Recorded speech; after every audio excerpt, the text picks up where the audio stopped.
ಎಂತ ಸತ್ತಿದ್ದಾನೆ ಕಣ್ಣಂತ ಹೋದಲ್ಲ ಅವ್ರು ಕತ್ತಿ ಹಾಕದ ಅಲ್ಲಿಗೆ ಎಲ್ಲಿಗೆ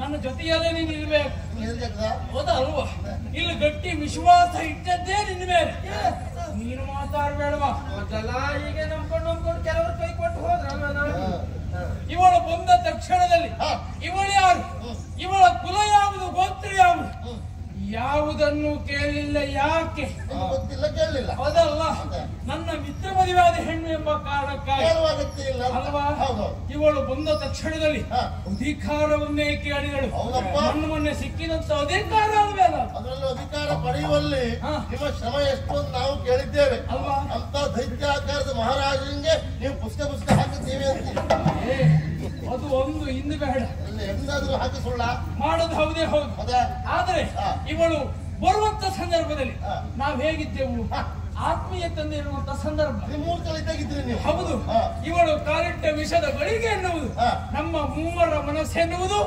ಗೋಳಾಯಿತು ಯೇಸುದಾನಂದ ಪ್ರಪಂಚದಲ್ಲಿ ಹೀಗೊಂದು ಮಾತುಂಟು ಕಿಂ ಕ್ರೂರಂ ಸ್ತ್ರೀರಲಿಯಂ ಎನ್ನುವ ಹಾಗೆ ಅಲ್ಲ ಕ್ರೂರವಾದಂತ ಹೃದಯವನ್ನು ಹೊಂದಿದವರು ಯಾರು ಸ್ತ್ರೀ ಎಂಬ ವಾಕ್ಯ ಇದು ಪ್ರತ್ಯಕ್ಷವಾಗಿ ಹೌದು ಎನ್ನುವುದು ಇವಳೇ ತೋರಿಸಿಕೊಟ್ಟಳು ಪ್ರಪಂಚದಲ್ಲಿ ಮತ್ತೊಂದು ಮಾತಾಡಿದ್ದಾರೆ ಅನೇಕ ಉಂಟು ಅದರಲ್ಲೂ ಒಂದು ಹೇಳ್ತೇನೆ ಒಂದು ಮನೆಯಲ್ಲಿ 10 ಗಂಡಸರಾದರೂ ಇರ್ತಾರೆ ಅಲ್ಲಿ 2 ಜಡೆ ಕೂಡಿತ ಒಂದು ಮುಗೀತು ಅಂತಾನೇ ಕತೆ ಜಡೆ ಬಗ್ಗೆ ಅಧ್ಯಯನ ಮಾಡೋದಕ್ಕೆ ಧನ್ಯವಾದ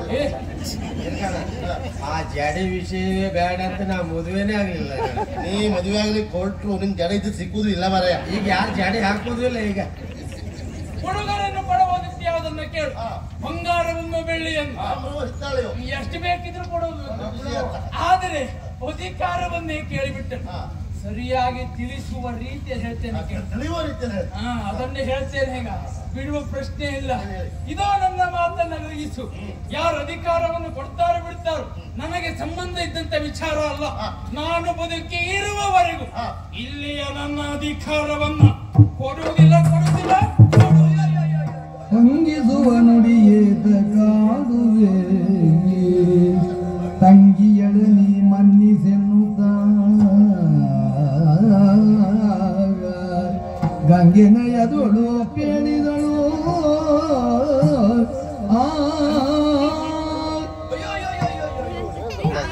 ಒಂದು ಮಾತು ಇಷ್ಟಕ್ಕೆಲ್ಲ ಕಾರಣ ಅಂತ ನಮ್ಗೆ ಅರ್ಥವೇ ಆಗ್ಲಿಲ್ಲ ಅದಲ್ಲದೆ ಹೋದ್ರೆ ಆತ್ಮೀಯರಾಗಿರುವಂತ ನಿಮ್ಮಲ್ಲಿ ಮನಕಷಾಯ ಉಂಟಾಗಿ ಹೋಗ್ತದೆ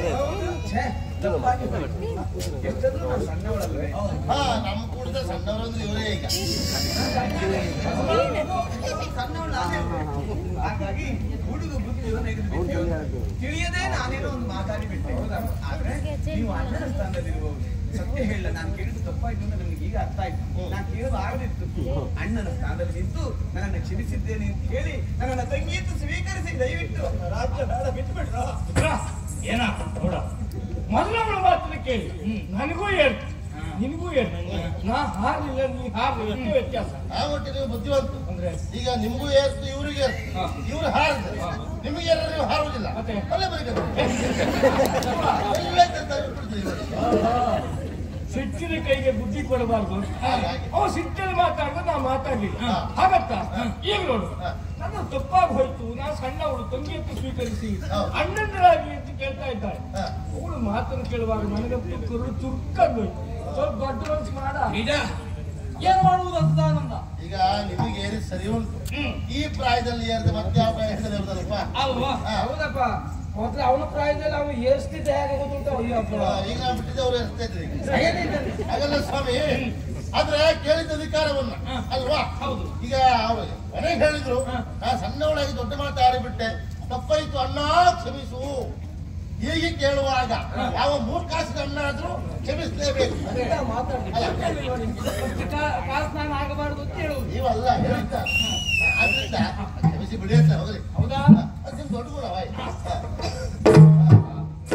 ತಂಗಿ, ನಿನ್ನ ಒಂದು ಮಾತಿನಿಂದ ಕುಪಿತನಾದದ್ದು ಸತ್ಯ. ಈಗ ನಿನ್ನ ಮಧುರವಾದಂತ ಧ್ವನಿಯಿಂದ ನನ್ನ ಹೃದಯ ತುಂಬಿ ಬಂದಿದೆ. ಇದು ಅಧಿಕಾರ ಒಂದನ್ನ ಬಿಟ್ಟು ನೀನು ಏನನ್ನ ಕೇಳುತ್ತೀಯ ಅದನ್ನ ನಾನು ಕೊಡ್ತೇನೆ. ಸತ್ಯ ಹೇಳ್ತೇನೆ, ನನಗೆ ಏನು ಬೇಕಪ್ಪ? ಏನು ಕಡಿಮೆ ಮಾಡಿದ್ದಾರೆ ನಮ್ಗೆ? ನನಗೆ ಏನು ಬೇಡ, ನನಗೆ ನೀವು ತಂಗಿ ಹತ್ರ ನನ್ನ ಸ್ವೀಕರಿಸಬೇಕು, ಅಷ್ಟು ಮಾತ್ರ ಸಾಕು. ಅದು ವಿಷಯ.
ನಿಮಗೆ ತಂಗಿ ಇದ್ದಾಳೆ, ಚಿಂತಿಸಬೇಡ ಸ್ವಾಮಿ.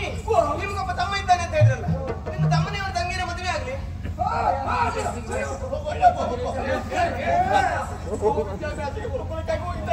ವಿದ್ಯಾಭ್ಯಾಸ ಆಮೇಲೆ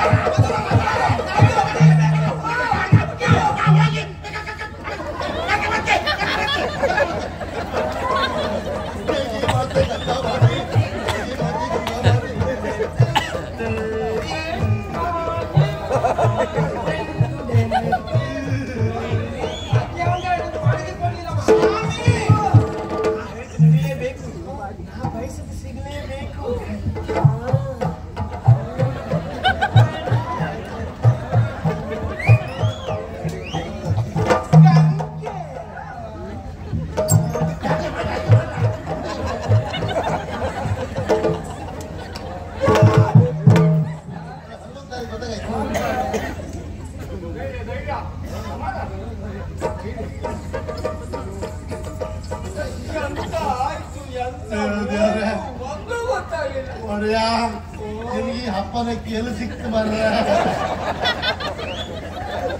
ನಾನು ಯಾವ ಬಾಯಲ್ಲಿ ಹೇಳಕ್ಕೋ ಏನೋ ಲಕ್ಷ್ಮೀ ನಾರಾಯಣರ ಜೋಡಿ ಅಂತೇಳಿ. ಇದು ಲಕ್ಷ್ಮಿ ಅಲ್ಲ ಮಾರ್ರ, ಇದು ಹೆಮ್ಮಾರಿ ಮಾರ್ರ. ಇದು ಒಂದೇ ಬಳಿ ತಗೊಳ್ತಾ ಉಂಟು ಮಾರ್ರೆ. ಎಷ್ಟೇ ಕತೆ ನೀವು ಅಂತ ತಿಳ್ಕೊಳ್ಬೇಕು. ಜೀವನದಲ್ಲಿ ಚಂದ ಇದ್ದದ್ದೆಲ್ಲ ಒಳ್ಳೇದಿರುವುದಿಲ್ಲ. ಹಾಗೆ ಚಂದ ಇದ್ದದ್ರಿಂದ ನಾ ಎಷ್ಟು ಜನರನ್ನು ನೋಡ್ಲಿಲ್ಲ. ಅವ್ರಿಗೆ ನೋಡ್ಲಿಲ್ಲ ಅಷ್ಟೇ. ಸಂಸಾರ ಮಾಡ್ಲಿಕ್ಕೆ ಸಾಧ್ಯ ಇಲ್ಲ. ನನಗೆ ಮದುವೆ ಆಗಿಲ್ಲ. ನಾನೆಲ್ಲಾದ್ರೂ ನೋಡ್ಬಿಟ್ಟು ಹಾಗೆ ಮಾಡಬೇಡಿ. ನೀವು ಇಲ್ಲೇ ಹೋದ್ರು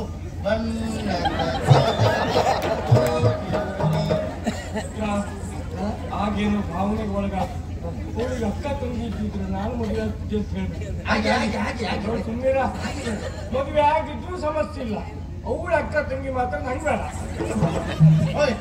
ಇವತ್ತು ನಿಮ್ಮ ಪ್ರಥಮ ರಾತ್ರಿ. ಪ್ರಥಮ ರಾತ್ರಿ ನನ್ನ ಕೊನೆಯ ರಾತ್ರಿ ಆದ್ರೂ ಆಯ್ತು. ಆ ಕೊನೆ ಮನೆಗೆ ಹೋಗ್ತಾ ಕತ್ತಿ ಹಿಡ್ಕೊಂಡು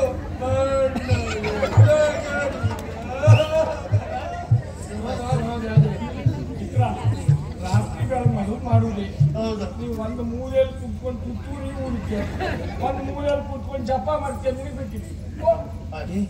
ನನಗೆ ಜೀವ ಬೇಕಿದ್ರು ಕೊಡ್ತೀಯ ಅಂತ ಹೇಳಿದ್ರೆ ಒಂದು ಗರ ಮಾಡ್ತೀಯ. ಏನು ನನ್ ಮುಟ್ಟಿ ನನ್ನ ಕೊನೆ ನೀನು ಬಾರ. ಎಂತ ಮಾತಾಡ್ತೀರಿ ಮಾರ್ರೆ. ನಿಮ್ಮ ಪ್ರಥಮ ರಾತ್ರಿ ಊರವರೆಲ್ಲ ಹೋಗುದಲ್ಲ ಮಾರ್ರೆ. ನೀ ಸುಮ್ಮನೆ ಮಾರಯ್ಯ, ಸುಧಾರಿಸ್ಕೊಳ್ಳೋರು ಅವ್ರಿಬ್ರು ಹೋಗ್ಲಿ ಅಂತ ಕೆಲಸ ಮಾಡ್ತಾರೆ. ಊಟದ ಇವತ್ತು ಎಂತದ್ದು ಕೂಡುವುದಿಲ್ಲ ಹೇಳುದ. ನೀವು ಇವತ್ತಂತಲ್ಲ, ಇನ್ನು ಮುಂದೂ ಎಂತ ಕೂಡುವುದಿಲ್ಲ.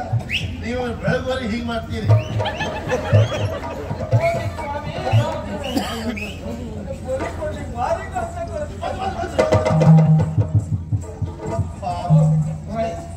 ಒಂದು ಉಪಕಾರ ಮಾಡಿ, ನೀವು ಸ್ವಲ್ಪ ಹೊತ್ತು ಆ ಕೋಣೆ ಹೊರಗಡೆ ಕೂತ್ಕೊಂಡು ಅಲ್ಲಿ ಏನ್ ನಡೀತಾ ಉಂಟು ಅಂತ ಕಿಟಕಿಲಿ ಅರವ ಹಿಡಿದು ನೋಡ್ಕೊಂಡು ನೀವು ಅದಿಲ್ಲ ಹೋಗಿ. ಗೊತ್ತುಂಟು ಬರ ನಂಗೆ ಎಂತದ್ದು ಗೊತ್ತಿಲ್ಲ. ಅದಕ್ಕೆ ನಾ ಇಲ್ಲಿ ಹೊಸಬ. ಕೆಲವು ವರ್ಷ ಬದುಕ್ತೀರಿ. ಹೋಗ್ಬಹುದು. ಒಂದು ಉಪಕಾರ ಮಾಡಿ ಸ್ವಾಮಿ, ನನ್ಗೊಂದು 4 ದಿವಸ ಈಗ ಬಿಡಬೇಕು. ಯಾಕೆ? ನಾನು ನಮ್ಮ ಹಳ್ಳಿ ಕಡೆ ಹೋಗಿ ಬರ್ತೇವೆ. ನನಗೆ ಒಂದು ವಾರ ಬಿಡಬೇಕು. ನಿನಗಾಕ ಸಾಹಿತ್ಯ ಸಮ್ಮೇಳನ ಉಂಟು. ಎಲ್ಲ ಹೊಟ್ಟೆ ನೋಡಿ. ನೀನು ಸರಿಯಾಗಿ ಸಂಕೇತ ಹೋಗ್ಲಿಲ್ಲ. ಒಂದು ವಾರ ಹೀಗೆ ಹೀಗಲ್ಲ, ಇದು ಆರೇ ಆಯ್ತು. ಏನಾಗ್ಬೇಕಂತಲ್ವಾ? ಏನೋ ಆಗುದಿಲ್ಲ. ಆದಿತ್ಯವಾರ ಬಿಡು, ತೋರ್ಸ್ಲಿಕ್ಕಿಲ್ಲ. ನಾನ್ ಕೊಡ್ಲಿಕ್ಕಾಗುದಿಲ್ಲ. ನಾ ಅಧಿಕಾರ ಬಿಟ್ಟಾಯ್ತು. ಮಹಾರಾಜರ ಕೇಂದ್ರ ಅಯ್ಯ ಪ್ರಯತ್ನ ಇಲ್ಲ. ಕೇಳುವುದಿದ್ರೆ ಕೇಂದ್ರ ಸಿಮ್ಮಿಣಿ ಸೀಮೆ ಎಣ್ಣೆ ಕೇಂದ್ರದಲ್ಲಿ ಸೀಮೆಣ್ಣೆ ಕೇಳಲಿಕ್ಕೆ ಆಗುದಿಲ್ಲ. ಮರ ಅಕ್ಕಿ ಕೊಡ್ತಾ ಇದ್ರು ಅವರಿಗೆ. ಕೇಂದ್ರ ಸಿಂಹಿಣಿ ಗಂಗಕ್ಕ ಸಾಧನೆ ಮಾಡಬೇಕೆನ್ನುವ ಕಾರಣಕ್ಕಾಗಿ ಸಾಳ್ಮನೆಯಿಂದ ಇಲ್ಲಿಗೆ ಬಂದ. ಹೆಚ್ಚರಲ್ಲಿ ಹವಾಗಿದ್ದಲ್ಲಪ್ಪ ದೇವರಿಗೆ. ಏನು ಮಾಡುವ ಹೇಳು. ಸಾಯುವಂತ ಗಳಿಗೆಯಲ್ಲಿ ನಗೆ ಅಂತ ಸತ್ತಿದ್ದಾನೆ. ಕಣ್ಣಂತ ಹೋದಲ್ಲ, ಅವಳು ಕತ್ತಿ ಹಾಕದ ಅಲ್ಲಿಗೆ. ಎಲ್ಲಿಗೆ? ಕಣ್ಣರಂಧ್ರಕ್ಕೆ ಕತ್ತಿ ಹಾಕಿದ್ದಾಳೆ. ಆಗ ತಕ್ಷಣ ಹಂಗಲ್ಲ, ನಿಮ್ಮ ಬುದ್ಧಿ